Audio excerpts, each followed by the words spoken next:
OBC मधून आरक्षण दिले तरच उपोषण मागे घेऊ असा सूचक इशारा मनोज जरांगे पाटील यांनी दिला आहे। सगळे सोयऱ्यांच्या कायद्याची सरकारने अधिवेशनात चर्चा करावी, वेगवेगळ्या आरक्षणाची चर्चा नको।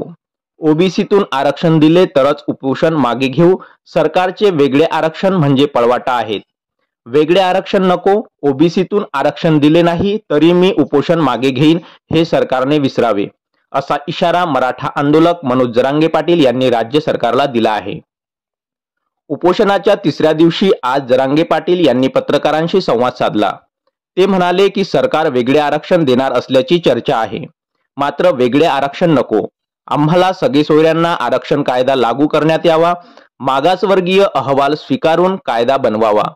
मुंबईच्या आंदोलनात मुख्यमंत्र्यांसह दोन्ही उपमुख्यमंत्र्यांनी विजयाचा गुलाल डोक्यावर टाकून घेतला, त्या गुलालाचा अपमान होईल हे विसरू नये, असा इशारा त्यांनी दिला।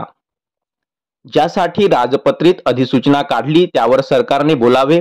वेगळे आरक्षण दिले तर त्याचा फायदा फक्त 1200 ते 1300 लोकांना होईल।